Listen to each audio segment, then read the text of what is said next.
Hello tout le monde, bienvenue sur notre chaîne YouTube, bien sûrement écoutez prête l'oreille, je suis Vaya Prière et je suis heureuse de pouvoir vous retrouver pour cette seconde vidéo de notre semaine dans notre étude du programme Viens et suis-moi de l'Ancien Testament et le livre d'Isaïe. Nous avions à lire cette semaine, à découvrir les chapitres 40 à 49 du livre d'Isaïe. Les chapitres 40 jusqu'à la fin sont des chapitres que l'on avait nommés comme étant des chapitres réconfortants. Et nous avons pu découvrir dans notre première vidéo la nature de Dieu et de notre Sauveur Jésus-Christ. Cette connaissance aujourd'hui qui nous permet de connaître, d'être consolés, de ne pas craindre et d'être réconfortés, quelles que soient les épreuves et les difficultés que nous pouvons rencontrer dans notre vie. Aujourd'hui, j'aimerais continuer sur cette note réconfortante. Il y a un autre message réconfortant que je souhaiterais partager et ajouter, qui vient du chapitre 47 et qui mérite une petite étude personnelle. Ce chapitre nous présente un petit changement. Nous travaillons toujours sur le thème des messages réconfortants, mais ce chapitre va se concentrer sur un message réconfortant en particulier. Et je pourrais appeler ce chapitre le conte des deux cités. Quelles sont ces deux villes? Nous avons Babylone et nous avons Sion. Il va comparer et opposer les attitudes et les destins de ces deux milieux spirituels. Le chapitre 47 est le message du Seigneur au peuple de Babylone, à la ville de Babylone. Et je sais que ces autres chapitres ne font pas partie de notre étude de cette semaine, mais j'aime vraiment comparer ce que le Seigneur dit à Babylone, ici, dans le chapitre 47, avec certaines des promesses qu'il fait à Sion dans les chapitres 52 et 54, chapitres que nous reverrons un peu plus tard. Au verset 1, il dit à Babylone, descends et assieds-toi dans la poussière, vierge, fille de Babylone, assieds-toi par terre sans trône, fille des Chaldéens. On ne t'appellera plus délicate et voluptueuse. Si l'on compare ce premier verset avec le message adressé à Sion dans le chapitre 52 au verset 2, l'on nous dit « Secoue ta poussière, lève-toi, mets-toi sur ton séant, Jérusalem, détache les liens de ton cou, captive fille de Sion. » Alors que Babylone est invitée à descendre de sa place exaltée pour s'asseoir dans la poussière où il n'y a pas de trône, Sion, elle, est appelée à se lever, à secouer la poussière et à s'asseoir. S'asseoir où? L'implication est sur un trône. À l'avenir, c'est Sion qui sera intronisée et exaltée, tandis que Babylone sera réduite en poussière et perdra sa gloire d'antan. Ésaïe pointe un futur renversement des rôles entre les deux villes. Revenons au chapitre 47, les versets 2 et 3. Prends les meules et les mous de la farine, ôte ton voile, relève les jambes, traverse les fleuves. Ta nudité sera découverte et ta honte sera vue. J'exercerai ma vengeance, je n'épargnerai personne. Ainsi, Babylone ne sera plus vêtue de sa robe fine et luxueuse. Au lieu de cela, sa nudité sera découverte. Leur culpabilité et leur honte ne pourront plus être cachées. La nudité dans les Écritures est souvent utilisée comme un symbole de culpabilité ou de susceptibilité au jugement. Quand ils se tiendront devant Dieu pour être jugés, ils ne pourront plus cacher leurs péchés et ce sera très désagréable, comme être nu devant une foule. Comment réagiriez-vous dans cette situation, chers frères et sœurs? Je pense que nous serions tous gênés et que nous essaierions de nous cacher si nous avons des choses à cacher. Mais Ésaïe dit qu'ils ne pourront pas, qu'ils seront exposés à la vue complète du juge. Qu'en est-il de Sion? Chapitre 52, verset 1. Réveille-toi, réveille-toi, revêt ta parure, Sion, revêt tes habits de fête, Jérusalem, ville sainte, car il n'entrera plus chez toi ni incirconcis ni impur. Sion, d'autre part, est vêtu de beaux vêtements. Dans la vie, ils ont peut-être été physiquement vêtus de vêtements simples ou sans prétention, mais maintenant ils seront parés d'une couverture beaucoup plus splendide. Mais ce n'est pas de la soie ou du cachemire. Que portent les vertueux au retour du Christ? dans Apocalypse chapitre 19, verset 8 nous dit qu'ils seront revêtus de leur justice. Ce sont les beaux vêtements qu'ils porteront. Ainsi, chaque acte de justice, de service et de sacrifice que nous accomplissons dans cette vie ajoute un fil aux belles robes que nous porterons à la seconde venue de notre Seigneur. Revenons à Babylone, chapitre 47, versets 8 et 9. Écoute maintenant ceci, voluptueuse, qui t'assied avec assurance et qui dit en ton cœur, moi et rien que moi, je ne serai jamais veuve et je ne serai jamais privée d'enfants. Ces deux choses t'arriveront subitement, le même jour, la privation d'enfants et le veuvage. Elles fondront sur toi, malgré la multitude de tes sortilèges, malgré le grand nombre de tes enchantements. Autre conséquence pour Babylone, la perte de leurs enfants et de leurs maris. Rappelez-vous que la postérité était une préoccupation majeure pour ces personnes à cette époque. Et ne pas avoir d'enfants, ne pas pouvoir perpétuer son nom et sa famille était à l'époque une grande honte. Et même si Babylone s'est vantée qu'il n'y a personne d'autre à côté de moi et je ne m'assierai pas comme une veuve, je ne connaîtrai pas non plus la perte d'enfants, elle ne pourra plus dire ces choses au dernier jour. Pendant de nombreuses années, elle s'est vantée que les hommes seraient toujours intéressés par elle, que les hommes ne pourraient pas résister à son attrait, qu'elle aurait des hordes d'admirateurs et beaucoup d'enfants. Pourtant, Ésaïe avertit que sa mémoire sera anéantie et oubliée. Plutôt que les saints subissant toutes les pertes et persécutions, elle sera celle qui sera abandonnée et seule. Qu'en est-il de Sion, chapitre 54, versets 1 à 3? Réjouis-toi, stérile, toi qui n'enfantes plus. Fais éclater ton allégresse et ta joie, toi qui n'as plus de douleur. Car les fils de la délaissée seront plus nombreux que les fils de celle qui est mariée, dit l'Éternel. Élargis l'espace de ta tente, qu'on déploie les couvertures de ta demeure.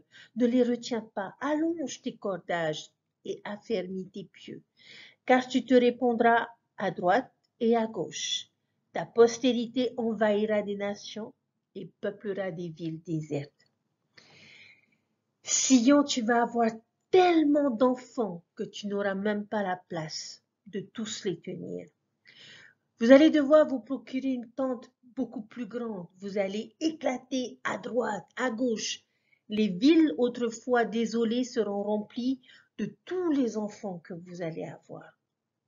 Est-ce que vous comprenez le message dans ce contraste ici?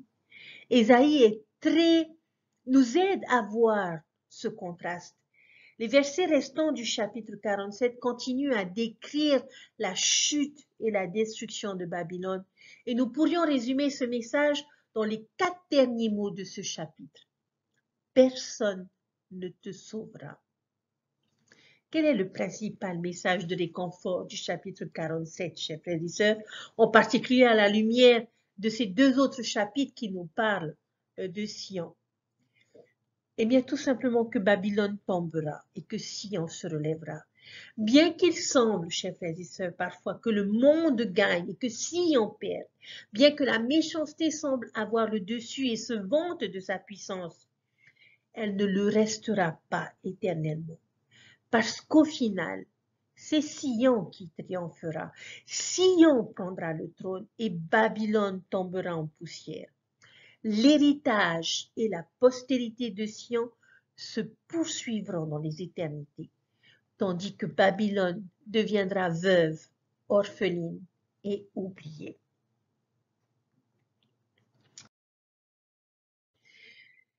Il est important pour nous de savoir ce que nous sommes censés faire, parce qu'il y a certaines choses que nous devons faire en raison de la nature aimante, réconfortante et gentiment dirigeante de notre Père Céleste que nous adorons. Il y a certaines actions qu'Ésaïe attend de nous dans ces chapitres. Quelle est notre part dans tout cela? Concentrons-nous sur ces choses maintenant. Il y a 3 choses principales dans ces chapitres qu'Ésaïe nous invite à faire pour pouvoir être ses témoins et ses serviteurs. Ces 3 choses sont préparer le chemin, fuir Babylone et être une lumière pour les gentils. Ce sont les 3 choses qu'Ésaïe attend de nous en tant que disciples de notre Dieu réconfortant. Alors, la première chose, préparer le chemin. Chapitre 40, versets 3 et 4. Une voix crie, préparez au désert le chemin de l'Éternel. Aplanissez dans les lieux arides une route pour notre Dieu. Que toute vallée soit relevée, que toute montagne et toute colline soient abaissées, que les coteaux se changent en plaine et les défilés étroits en vallons. Ces versets peuvent vous sembler familiers car ils sont ce que Jean-Baptiste a enseigné au peuple de Jérusalem à l'époque du Christ. Et nous les interprétons généralement comme signifiant la mission de Jean-Baptiste lui-même pour préparer le chemin du Christ. Cependant, nous pouvons également interpréter ces versets à un niveau plus personnel également.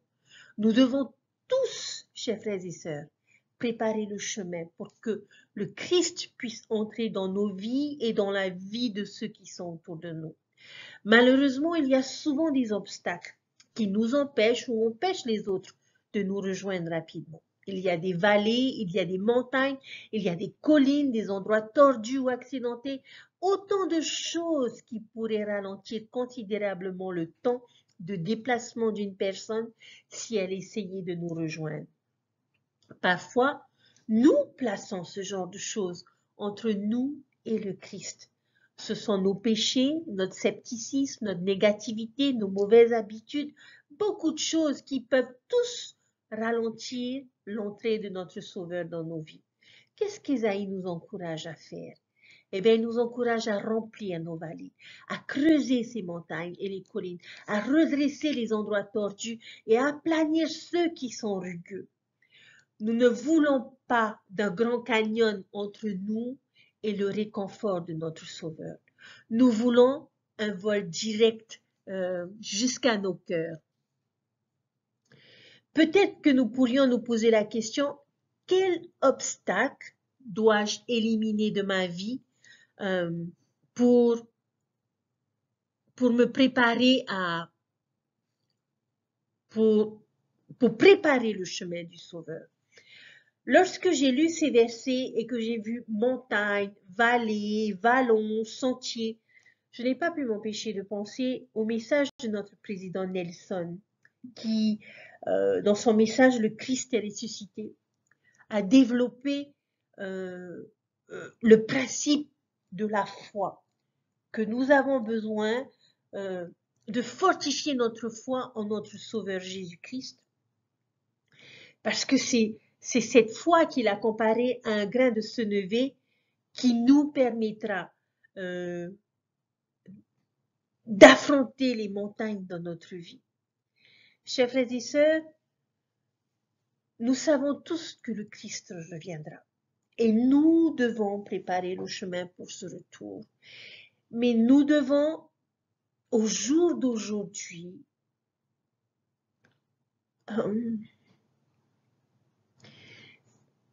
faire les travaux nécessaires dans notre vie personnelle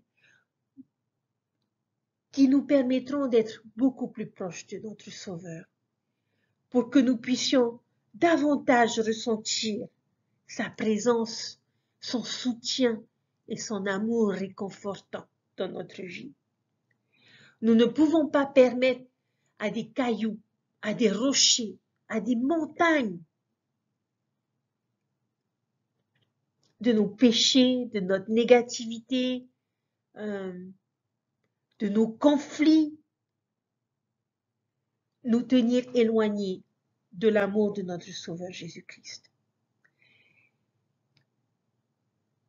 Je suis persuadée que lorsque nous songeons à son retour, en tout cas je l'espère, que nous serons remplis de joie et d'honneur de pouvoir l'accueillir. Et j'espère que nous faisons ce qu'il faut pour que notre chemin ne soit pas tortueux, pour que nous puissions rapidement arriver à ses côtés. Chers frères et sœurs, c'est notre part en tant que témoins et serviteurs. Nous devons préparer le chemin, nous devons faire ce qu'il faut aujourd'hui pour aplanir les sentiers qui sont devant nous, de manière à pouvoir rapidement bénéficier de l'amour, de la miséricorde, du soutien et de l'aide de notre Sauveur dans notre vie. Alors, faisons ce qu'il faut et réfléchissons à ces obstacles que nous devons éliminer dans notre vie pour pouvoir préparer le chemin, pour que le Sauveur puisse entrer dans notre vie et dans celle que nous aimons plus rapidement. Dans le chapitre 48, les versets 17 à 22, l'on nous parle de fuir de Babylone. Ces versets se trouvent au chapitre 48, le chapitre qui suit immédiatement la description d'Ésaïe de la chute de Babylone, le chapitre 47. Par conséquent, si Babylone va tomber, que devons-nous faire si nous nous y trouvons? Nous devons partir, fuir. Verset 17, ainsi parle l'Éternel, le Rédempteur, le Saint d'Israël. Moi, l'Éternel, ton Dieu, je t'instruis pour ton bien. Je te conduis sur la voie que tu dois suivre. Oh, si tu étais attentif à mes commandements, ton bien-être serait comme un fleuve et ton bonheur comme les flots de la mer. Ta postérité serait comme le sable et le fruit de tes entrailles comme les grains de sable. Ton nom ne serait pas effacé, anéanti devant moi.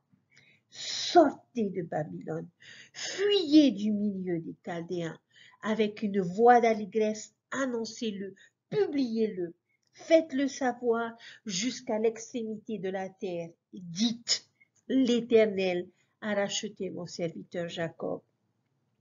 Et ils n'auront pas soif dans les déserts où il les conduira.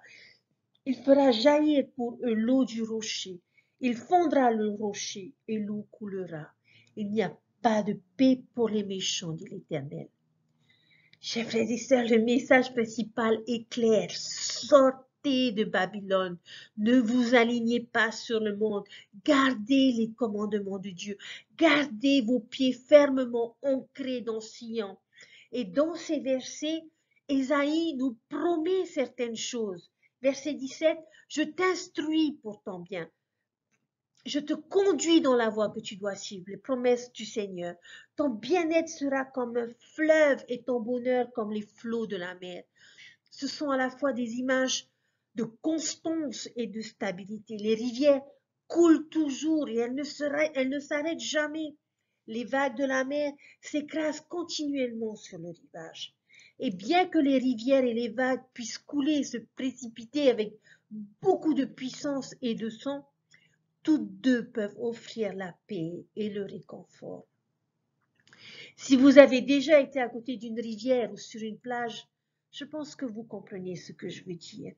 Il y a un calme et une tranquillité qui accompagnent cette expérience. Verset 19, ta postérité sera comme les sables de la mer. Verset 20, tu seras racheté. Verset 21, tu n'auras plus soif. Et puis ce dernier refrain où nous trouvons un message qui rappelle les paroles d'Alma dans Alma chapitre 41 verset 10 qui dit « La méchanceté n'a jamais été le bonheur ». Qui sait, peut-être qu'il a eu cette idée en lisant ce chapitre d'Ésaïe où il dit « Il n'y a point de paix pour les méchants, dit l'Éternel ». Alors, chers frères et sœurs, quittons Babylone et puissions-nous trouver la paix. Ne soyons pas à l'aise dans ce monde. Ne reflétons pas les valeurs, les attitudes, les croyances ou l'image de Babylone dans notre vie.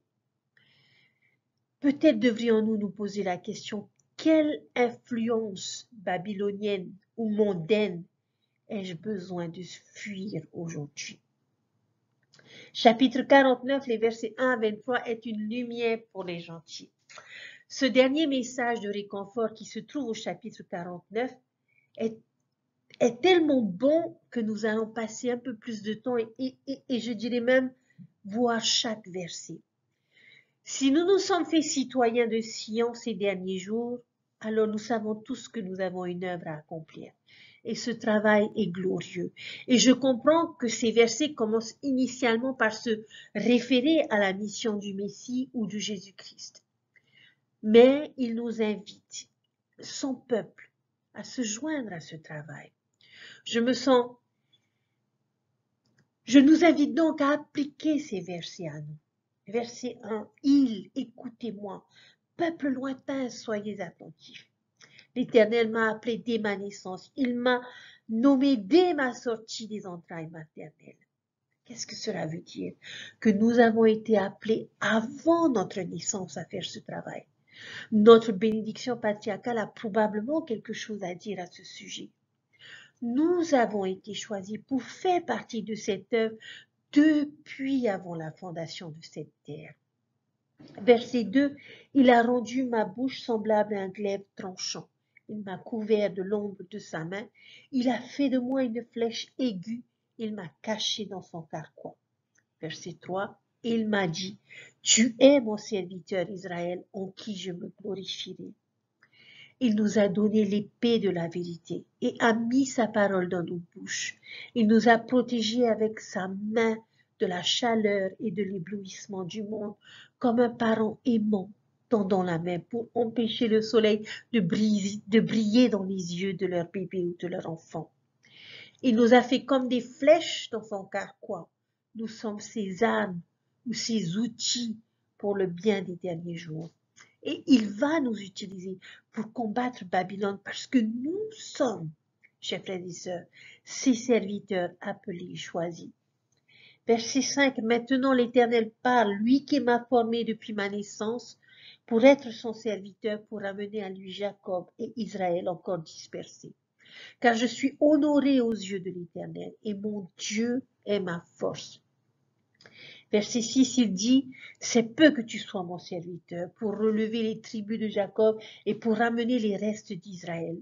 Je t'établis pour être la lumière des nations, pour porter mon salut jusqu'aux extrémités de la terre. C'est pour cela que nous avons été formés. Il dit la même chose de nombreuses manières différentes. Nous devons lui ramener Jacob, rassembler Israël, relever les tribus d'Israël. Nous devons être la lumière du monde et faire briller notre lumière dans les endroits obscurs de la terre.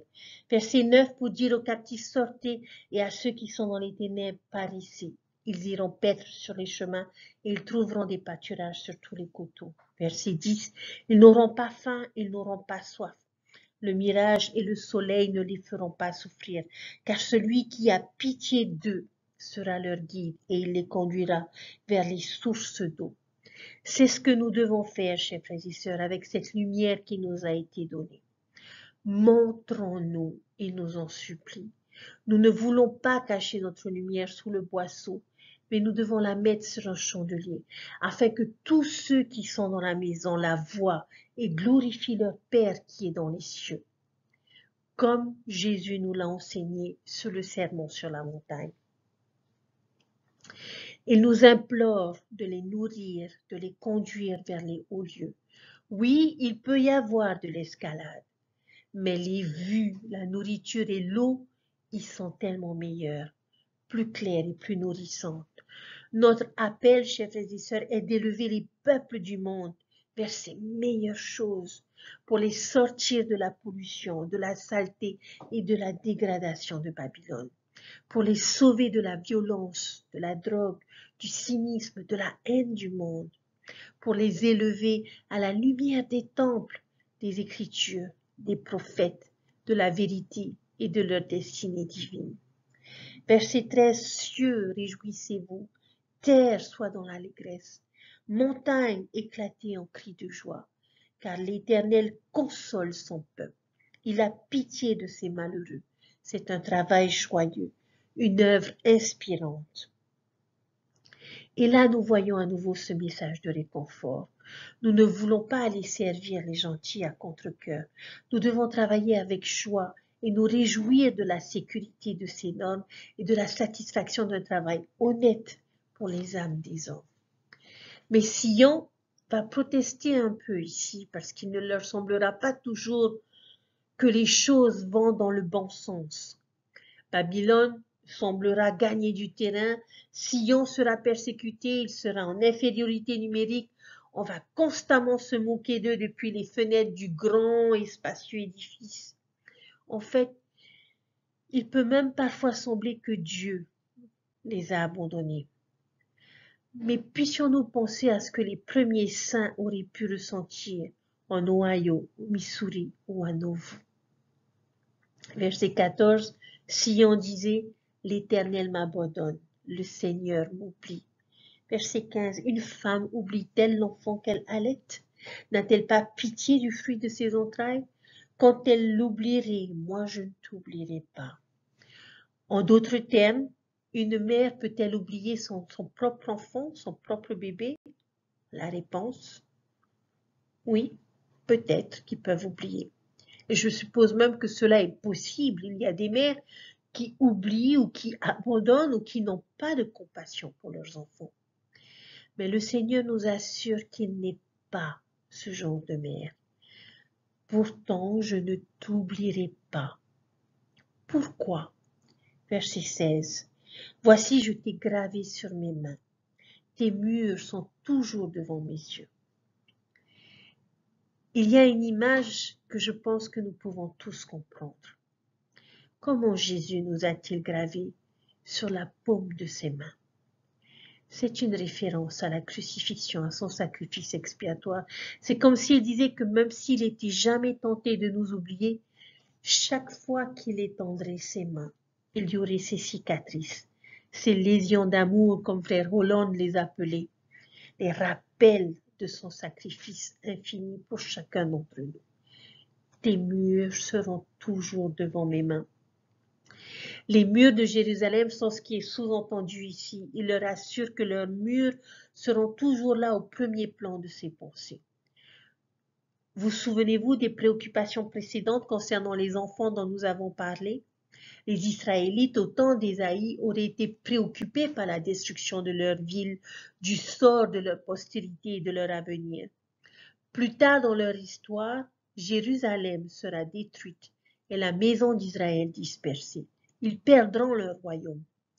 Je pense également aussi aux premiers saints qui ont été persécutés, chassés de chez eux à plusieurs reprises et attaqués, alors qu'ils essayaient d'établir Sion.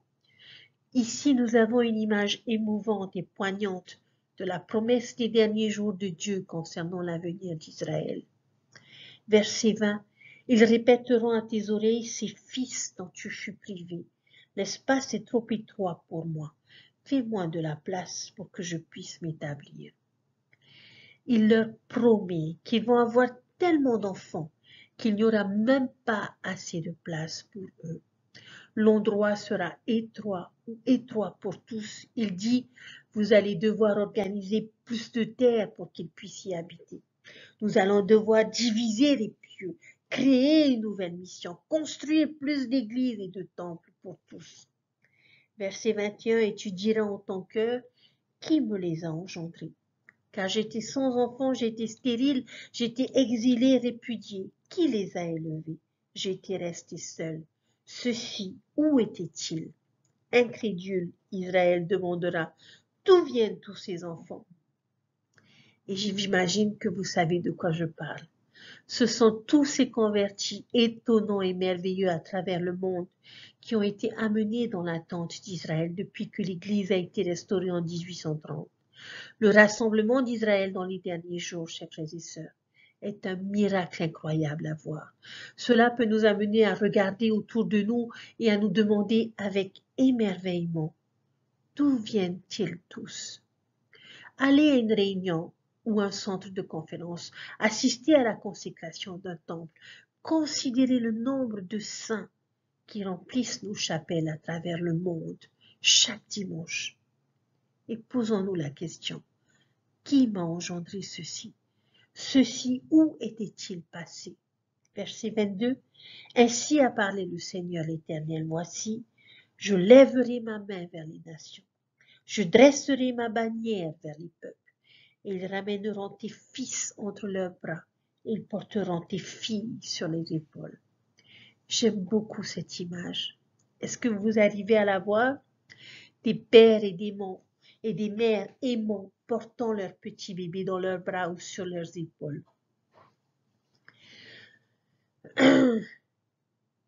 Je suis persuadée que vous pouvez vous souvenir de ce moment où vous avez porté vos enfants sur vos épaules et le grand sourire qu'il pouvait y avoir sur leur visage. C'était vraiment une image d'unité, de joie et d'amour.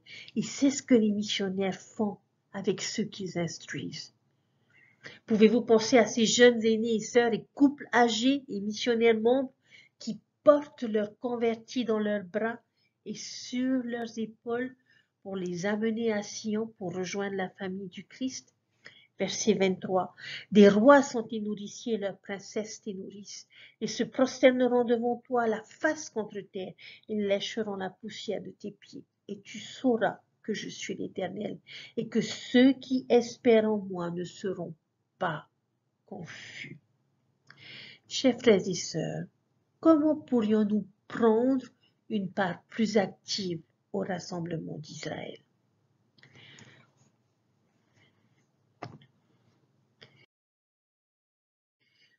Le point de cette section, je suppose alors, est que même si notre Père Céleste et son Fils Jésus-Christ sont des divinités douces, dirigeantes et réconfortantes, ils ont toujours des attentes. Nous aussi, nous avons quelque chose à accomplir et à faire dans cette vie. Donc, au moins dans un esprit de gratitude, je prie pour que nous puissions faire ces trois choses pour montrer à quel point nous sommes reconnaissants pour leur réconfort. Préparons le chemin, fuyons Babylone et soyons une lumière pour le monde.